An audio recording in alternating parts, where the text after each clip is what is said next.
잘들 지내셨죠? 네, 이수카 집사님 육지 구경 잘하고 오셨나요? 네, 얼굴도 더 좋아지시고 정우사 동료님 더 잘생기셨습니다. 네, 감사합니다. 제가 육지를 한 일주일 동안 다녀와서 오랜만에 목사님들 만나서 체육대회에 참여를 했어요. 축구를 5게임을 뛰었어요.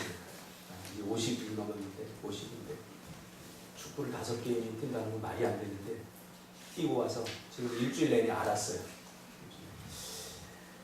그래서 제가 이 공기가 또 갑자기 차가워지면서 제가 1년에 딱 한 번 이 편도가 부으면 제가 꼼짝도 못하거든요. 열이 오르면서. 근데 이번 주에 그래가지고 제가 꼼짝을 못했습니다. 죄송하고요. 또 우리 새로 우리 장로님 여기 계신데 교직에 계시다가 교장 선생님 하시다가 퇴직하시고 또 잠시 이렇게 제주도 오셔서 어제 전화가 왔어요. 누군지도 모르고 이렇게 오셨는데 두 분 인상이 너무 좋으시더라고요. 그래서 옆에 계신 분 권사님이시고 너무 반갑습니다. 감사합니다. 오늘 이 말씀 중심에서 그대가 숨어 계시는 하나님을 찾지 못하는 이유는 그대가 숨어 계시는 하나님을 찾지 못하는 이유는 이라는 제목으로 하나님 말씀 증거하겠습니다. 제가 목이 좀 안 좋아서 소리가 작으니까 잘 귀 기울여 들으시기 바랍니다.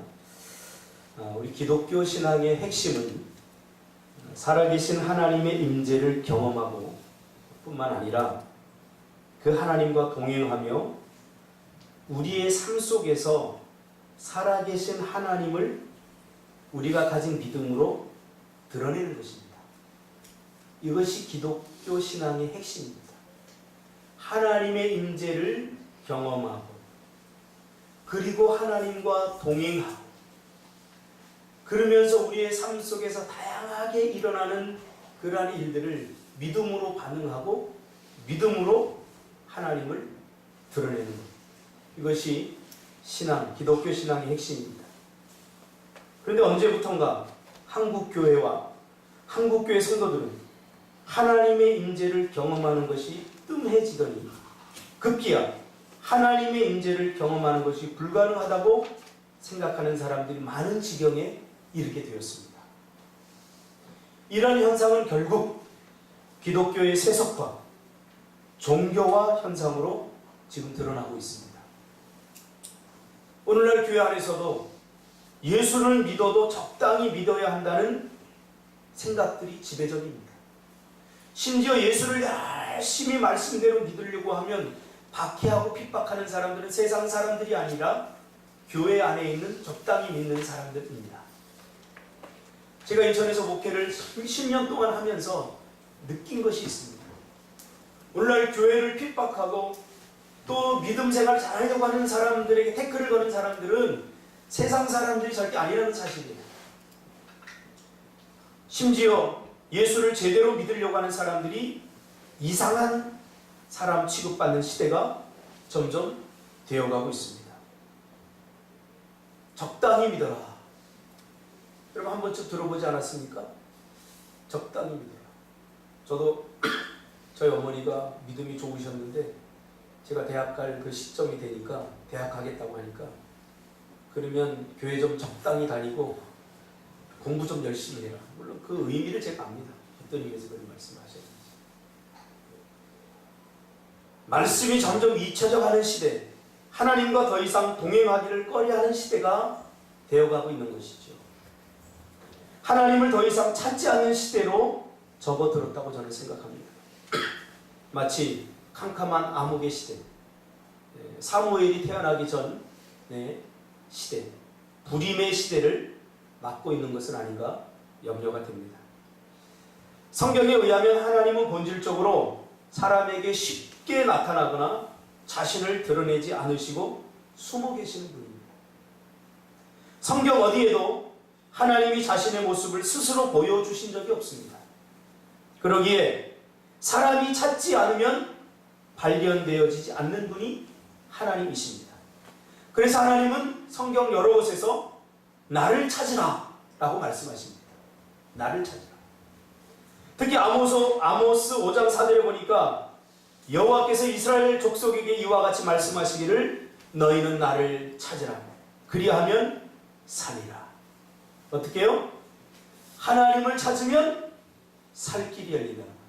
할렐루야. 여러분 막막하십니까? 앞길이 잘 안 보이십니까?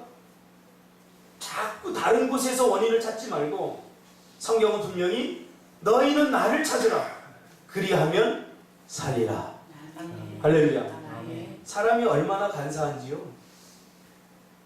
아프지 않으면 다른 사람이 아픔을 잘 이해 못합니다. 가난해 보지 않으면 가난해 보지 않은 사람들의 아픔을 절대로 모릅니다.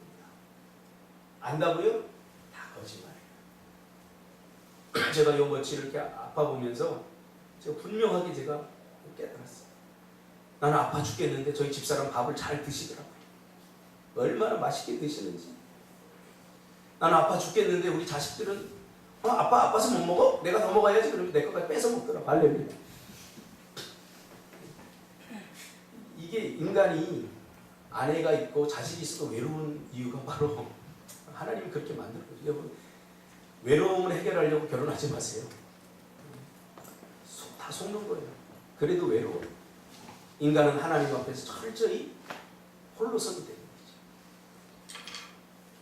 우리의 살 길은 하나님을 찾을 때 열립니다. 약 15년 전에 2004년도죠. 한국교회에 큰 충격을 줬던 책이 한 권 있습니다. 하늘에 속한 사람이라는 책입니다. 여러분 한 번쯤 다 읽어봤을 것입니다. 중국의 윈 형제가 쓴, 중국에서 그 지하교회에서 예수 만나고 그가 신앙생활하면서 박해와 중국 정부로부터 고난을 받은 그 스토리에 대한 이야기입니다. 예수를 믿는다는 이유만으로 감옥에 가고 죽임을 당하는 중국 지하교회 현실을 적나라하게 폭로한 책입니다. 제가 이 설교를 준비하면서 그 책을 다시 한번 읽어봤습니다. 제가 몇 번을 물었어요. 야, 뭐 이렇게 고난을 받으면서까지 예수를 믿어? 좀 적당히 하지. 그런 생각이 들어요. 그는 이 책에서 진짜 고통을 당하는 사람들은 중국의 감옥에 있는 사람들이 아니라 오히려 자유롭지만 하나님의 임재를 경험하지 못하는 소국교회 사람들이라고 말합니다. 이 윈 형제가 당한 고통은 이루 말할 수 없습니다. 정신적인, 육체적인 고통, 심지어 자기뿐만 아니라 가족까지 당하는 고통. 그 고통을 당하면서도 그는 행복하다고 말합니다. 왜? 그 감옥에서 그는 하나님의 임재를 경험합니다. 그 감옥에서 그는 매를 맞으면서 하나님과 동행합니다. 너 예수를 부인하면 살려주겠다고 이야기해도 믿음을 거기서 지켜냅니다. 거기 감동해서 간수들이 나중에 예수 믿는 사람들이 나타나게 되죠.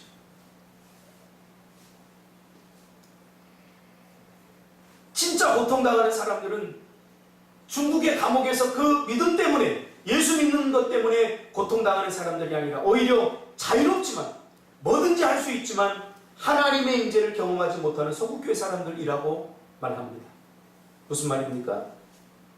지금 우리는 하나님의 임재를 경험하고 있는가라는 가슴을 찌르는 질문을 우리에게 던져주고 있는 거죠.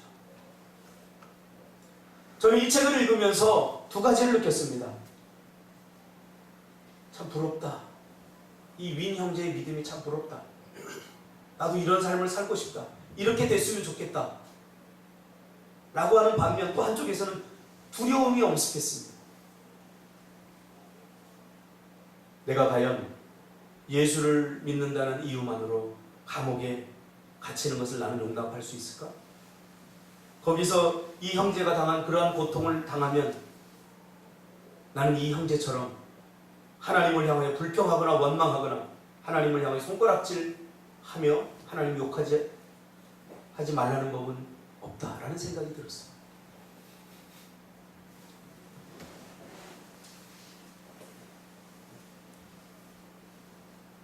오늘날 많은 그리스도인들이 하나님의 임재를 포기하고 하나님과 동행하는 것을 포기하는 것은 혹시 이런 두려움 때문은 아닙니까? 예수를 제대로 믿다가 손해볼 일들, 예수를 제대로 믿음으로 하나님께서 나에게 고난의 길을 가라고 하면 어떻게 할까? 예수를 제대로 믿으면 포기해야 될 것, 이런 것들이 너무 많은 거죠. 우리에게 잃을 것이 많으면 두려워집니다. 잃을 것이 많으면. 저는 잃을 것이 아무것도 없을 때 예수를 믿었어요. 그때 믿음이 얼마나 좋았던지 몰라요. 근데 제가 속은 거죠. 믿음이 좋았던 건 아닙니다. 잃을 것이 없기 때문에, 가진 것이 없기 때문에.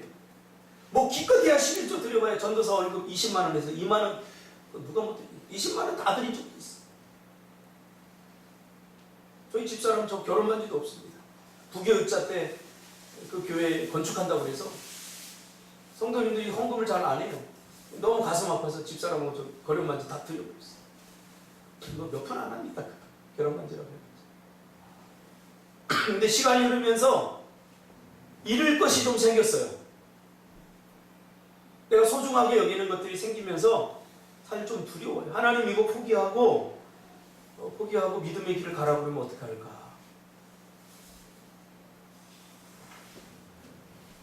그러면서 하나님과 더 가까워지고 하나님의 임재를 경험하고 하나님과 동행하고 믿음으로 산다는 것이 꼭 좋은 것만은 아니구나, 인간적으로. 이게 또 두렵기도 하고 많이 고통스러운 일이기도 하는구나 라는 것을 새삼 깨닫게 됩니다.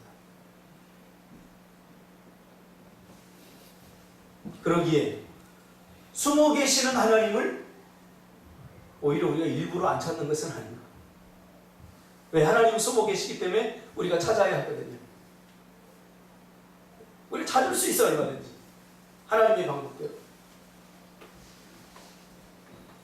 그러면 어떻게 해야 자신을 능동적으로 숨기시는 하나님을 만나고 임재를 경험하며 하나님과 동행할 수 있을까요? 그럼에도 불구하고 하나님의 백성들의 미래는, 살 길은 바로 하나님을 찾을 때 있기에 우리는 하나님을 찾아야 합니다. 하나님을 찾고 그분의 임재를 경험하고 그분과 동행하며 그리고 그분과 함께 살아가는 것이 우리에게 고난의 길이고 힘든 길이고 우리의 유익을 다 포기해야 되는, 우리의 사랑하는 것들을 다 내려놓아야 되는 길임에도 불구하고 거기에 우리의 살 길이 있다고 성경은 말하기에 우리는 그럼에도 불구하고 하나님을 찾아야 됩니다. 그러면 능동적으로 자기를 숨기고 계시는 하나님을 찾으려면 어떻게 해야 될까요? 결국 우리가 하나님의 임재를 경험하지 못하는 이유는 고난을 두려워하기 때문입니다.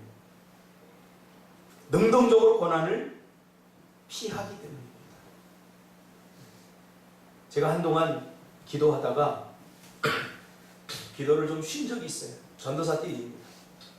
저는 다른 거는 다 하겠는데 하나님이 나더러 선교사로 가라 그러면 그건 못하겠더라고요. 목회도 하겠어요.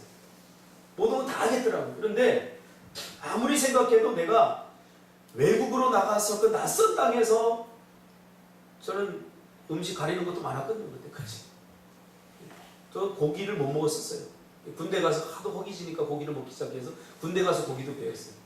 그러니 얼마나 체격이 지금 배도 나오고 그랬는데 제가 군대 가기 전에 52kg였어요. 뭐 키도 작고 매일 마르고 뭐 그랬어요. 뭘 하려고 그러면 신경질이 나, 예민해.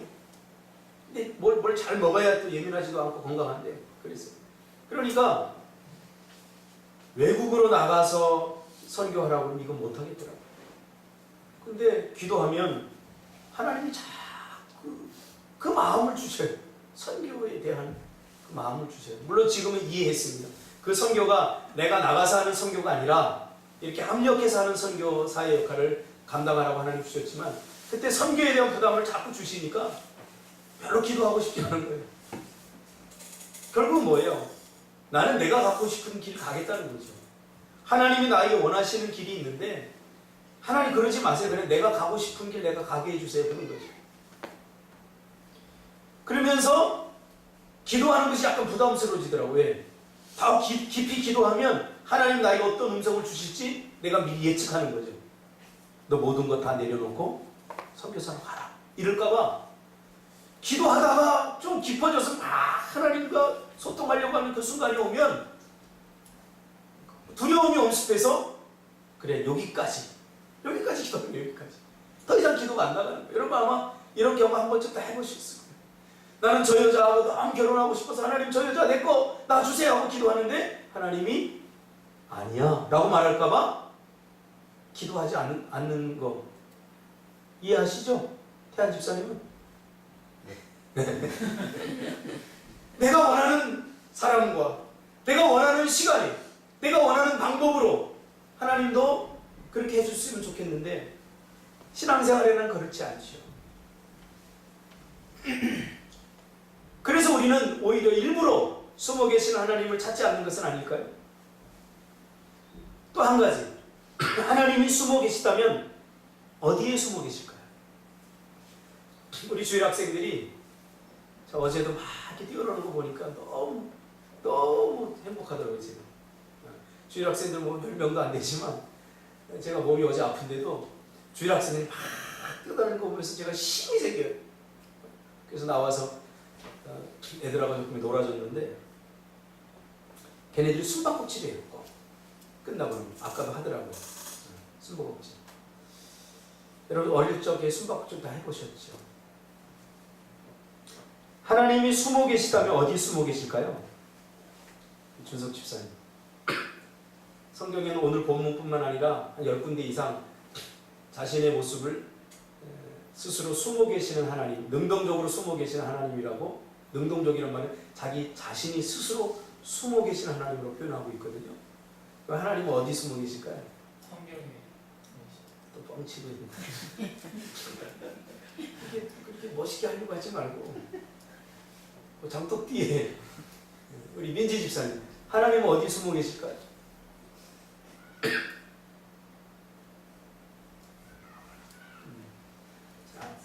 저희 집에 요즘 부부 사이가 안 좋아요. 성경에 의하면 항상 답은 성경에 있어요. 성경에 의하면 하나님은 인간의 몸을 입고 십자가 뒤에 숨어 계십니다. 그러기에 아무도 그를 찾지 못하고 몰라봤습니다. 빌립보서 2장 6절에서 8절에 보니까 그는 근본 하나님의 본체시나 하나님과 동등됨을 취할 것으로 여기지 아니하시고 오히려 자기를 비워 종의 형체를 가지사 사람들과 같이 되셨고 사람의 모양으로 나타나사 자기를 낮추시고 죽기까지 복종하셨으니 곧 십자가에 죽으십니다. 하나님은 십자가 뒤에 자기 자신을 숨기고 계셔요. 정확히 말하면 십자가의 고난 뒤에 자신을 숨기고 계셔요. 그래서 고난을 싫어하는 사람들은 절대로 하나님을 찾을 수 없어요. 왜? 하나님은 고난이라고 하는 십자가 뒤에 자신의 몸을 숨기고 계시기 때문이죠. 우리가 전번주에 살펴본 것처럼 이사야 53장 고난의 종의 노래 역시 마찬가지 아닙니까? 예수님은 흠모할 만한 아무 것이 없어요. 우리가 예상하고 우리가 생각했던 그런 장소, 우리가 원하는 방식으로 하나님은 거기에 계시지 않고 하나님은 우리가 그토록 두려워하는 십자가 뒤에 숨어 계신 거죠. 그러기에 우리도 지금 십자가의 고난을 각오한다면 하나님의 임재를 날마다 경험할 수 있습니다. 주님, 내가 예수 믿다가 망하겠습니다. 그래도 괜찮습니다. 내가 죽기까지 예수님을 따르겠습니다. 내가 예수를 믿는다는 이유 때문에 고난을 받고 박해를 받고 내가 모든 것을 잃어버려도 난 그래도 주님, 십자가의 주님의 고난에 동참하겠습니다 라고 각오하고 따른다면 여러분도 지금 하나님의 임재를 경험할 수 있습니다. 왜? 예수님을 만날 수 있는 곳은 십자가의 고난 뒤기 때문이죠.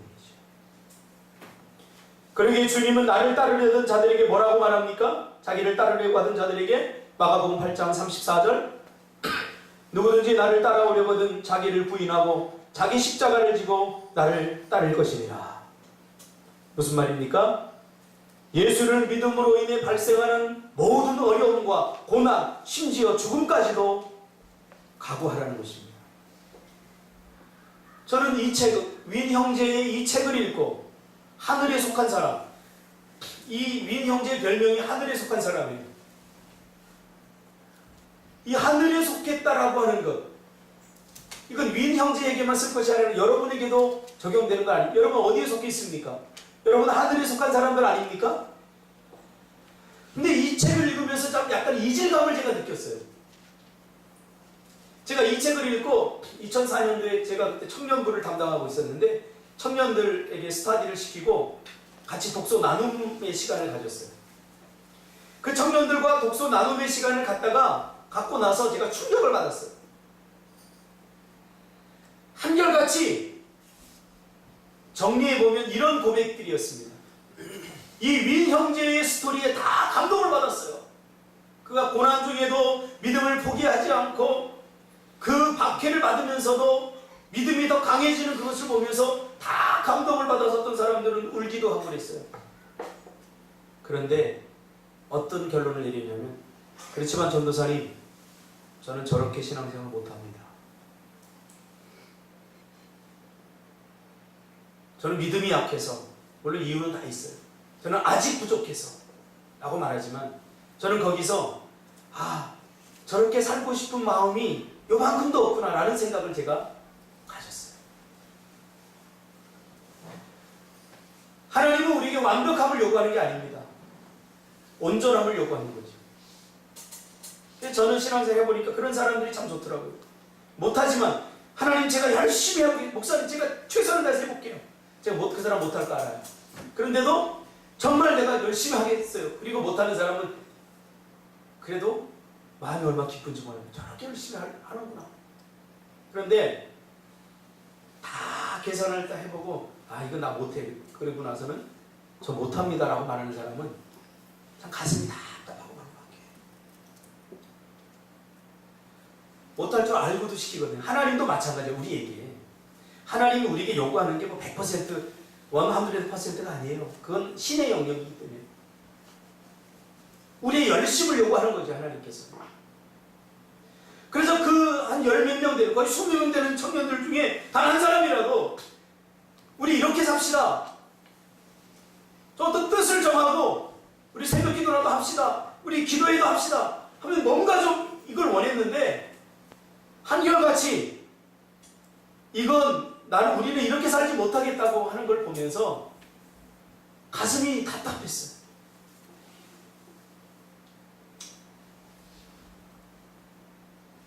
여러분은 지금 어디에서 하나님을 만날 것을 기대하고 있습니까?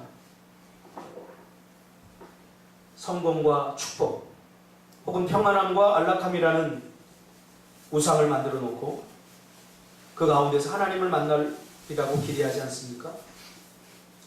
예수 믿어서 물질의 복도 받고, 예수 믿고 평안해지고, 예수 믿고 성공하고, 그곳에서 주님을 만나려고 하십니까?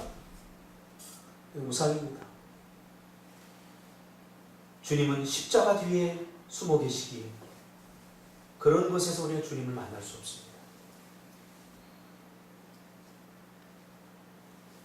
지금 여러분의 삶에 예수님을 믿다가 당하는 고난이 있습니까? 어떤 피해가 있습니까? 질병이 있습니까? 저는 이 편도선이 약해진 게 제가 예수 믿고 이제 신학을 하면서 너무 그때 은혜가 커서 제가 진짜 몸 가리지 않고 목소리 가리지 않고, 심지어 어떤 목사님은 저를 또 그렇게 찬양하다가 나중에는 목이 안 나올 거야. 그러니까 목 좀 아끼면서 해. 그때 제가 뭐라고 그러냐면 뭐 사람이 한 번 살지 두 번 삽니까? 이러면서 제가 찬양을 인도하고 있어요. 그래서 그때 천식이 와가지고 지금 목이 굉장히 안 좋습니다. 저는 이게 멸루관이라고 생각합니다. 예수를 믿다가 짊어진 질병. 우리 청년들 가운데도 예수 믿다가 선교 가느라고 실직을 2번, 3번 경험한 사람이 있습니다. 참 멋져요. 예수를 믿기 때문에 더 많은 연봉을 얻을 수 있는데도 스스로 자발적으로 가난을 선택한 사람들. 말씀에 순종하다가 여러분 어려움에 직면해 본 적이 있습니까? 그렇다면 절대로 두려워할 필요가 없습니다. 왜냐하면 여러분들은 지금 하나님의 임재를 경험하고 있고 하나님과 동행하고 있고 믿음으로 삶을 살기 때문이죠. 아모스 5장 4절의 말씀처럼 하나님을 찾고 만나면 살아나게 됩니다. 할렐루야. 네. 저도 지금까지 살아있지 않습니까? 저는 아무것도 없이 목회를 시작했어요. 정말 돈 한 푼 없이 목회를 시작했어요. 그냥 하나님이 하라고 하니까. 그리고 아무 보장된 것이 없이 또 이 제주 땅까지 왔어요. 우리의 속을 모르는 사람들은 이곳에 와서 저한테 늘 하는 사람들이 다 그래요. 젊은 사람이 어떻게 이렇게 큰 땅을 사서 이렇게 좋은 곳에서 이렇게 멋진 일을 하냐고. 제 속은 다 들어가고 있는데 어떻게 하나님의 뜻을 이곳에 실현시킬 수 있을까? 어떻게 하면 하나님께서 우리를 이곳에 보내신 그 사명에 맞게 우리가 하루하루를 살까? 이것에 애쓰고 있는데 하나님을 찾고 만나면 여러분 살아나게 됩니다. 하나님을 찾지 않는 인생을 영적으로 죽은 인생이다 그렇게 말할 수 있습니다. 제가 총신대 신대원 다닐 때 연극 동아리에 들었어요. 연극 동아리에 들어서 주기철 목사님의 생애를 연극한 적이 있는데 안타깝게도 제가 주기철 목사 역을 맡았습니다. 그 연출하는 분이 이렇게 다 살펴보고 이렇게 하더니 캔슬을 왔어요. 친구들이 저를 추천했거든요. 근데 저 친구 키도 작고 주기철 목사의 형상이 안 나온다고 나중에 보니까 저를 캔슬을 몇 번을 냈어요. 그래도 전 주기철 목사 역을 꼭 한번 해보고 싶다. 가서 사정사정을 해갖고 드디어 따냈어요. 그래서 연극을 해서 이제 올린 적이 있는데 먼저 연극을 하기 전에 주기철 목사에 대해 스타디를 했어요. 극동방송 당시에 이사장이었던 그 주강조 장로님, 주기철 목사의 막내 아들, 그분을 찾아가서 주기철 목사의 생애도 듣고 스타디도 하고 또 극동방송에 가서 녹음도 듣고 하는 작업을 했습니다. 그걸 하면서 제가 많은 감동과 은혜를 받았어요. 그때 주기철 목사님이 했던 자기가 죽을 것을 알고 우리가 절대로 신사참배하지 말자 하고 일사각오라고 하는 설교 제목으로 했던 설교의 마지막 그가 읽은 내용입니다.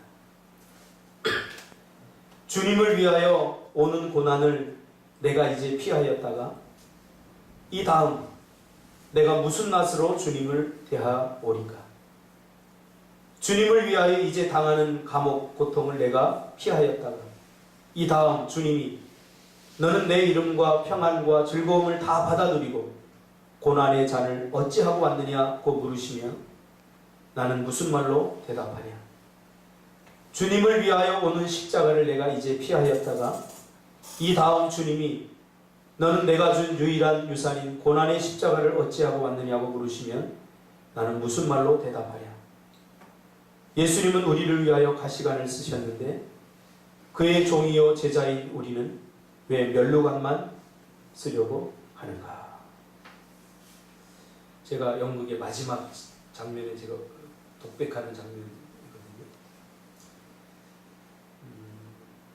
주기철 목사님이 이 고난을 너무 고통스러우니까 피하려고 했어요. 그래서 교회에서 성도들이 탄원서를 냈어요. 탄원서를 내서 목사님이 잠시 석방됐어요. 그때 주기철 목사님의 사모님이었던 오정모 사모가 왜 나왔냐고, 주를 위해서 죽는 것이 사명이라면 그곳에 있어야지 왜 나오냐. 얼마나 멋집니까? 오늘 한국교회는 번영신학으로 오염되어 있습니다. 성공과 축복이라고 하는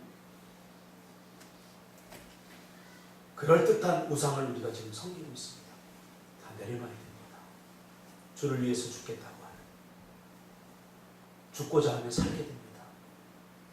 오늘 본문의 말씀 그거 아닙니까? 주를 위해서 기꺼이 포기하는 하나님이 더 풍성하게 주실 것이고, 주를 위하여 목숨을 내놓으면 하나님이 살릴 것이다. 오늘 한국교회 성도들의 신앙이 약화되는 것은 저는 여기 있다고 봅니다. 우리가 모든 것을 다 버리고 이곳에 왔다고 하니까, 이번에도 갔는데 많은 목사님들 만나니까 뭐라고 그러냐면요, 다 이단 이야기 합니다. 야, 어떻게 요즘 성도들이 목사를 따라서 그렇게 다음 세대를 살리고 사명을 감당하겠다고 제주도로 어떻게 이렇게 따라 나갈 수 있어? 그거 이단들밖에 못하는 거야. 그러면서 그렇게 말은 안 하지만 지금 엘리베이터 탔는데 제 꿈이 있는 교회 목사님이, 박형성 목사가 이렇게 해서 제주도로 나가 지금 사역하고 있다고 그러니까 전부 다 이단 이야기예요. 어떤 이단은 어디가 있고 어떤, 아닙니다. 그런 시대가 되었어요. 그런 시대. 제대로 예수 믿으려고 하고 제대로 말씀대로 살려고 하면 뭔가 이상한 취급을 받는, 상식적인 선에서 예수를 믿고 상식적인 선에서 헌신을 해야 정상적인 그리스도인이라고 말하는 시대에 우리가 살아가고 있다는 거죠. 그래서 어쩌면 주를 위하여 받는 고난보다 오히려 주님 숨어 계시는지 곳이 어디인지 주님 뻔히 알면서도 우리가 찾지 않는 거죠. 얼마든지 찾을 수 있습니다. 왜? 주님은 십자가의 고난 뒤에 숨어 있기 때문에. 그래서 이 윈 형제를 비롯해 초대교회 성도들은 날마다 주님의 임재를 경험했던 거죠. 그 임재가 주는 힘으로 하루하루를 버티고 하루를 기쁨으로 살았던 거죠. 조금 이해할 수 있을 것 같아요. 그 고난을 어떻게 이겼느냐? 하나님의 임재를 경험하고 하나님의 음성을 듣고 하나님과 함께하는 그 동행이 주는 힘이 현재의 고난을 이기게 한 거죠. 얼마나 멋집니까? 여러분, 우리 꿈틀교회 성도들은 하나님을 반드시 날마다 찾으시기 바랍니다. 살아날 길이 열릴 줄 믿습니다. 기도하겠습니다.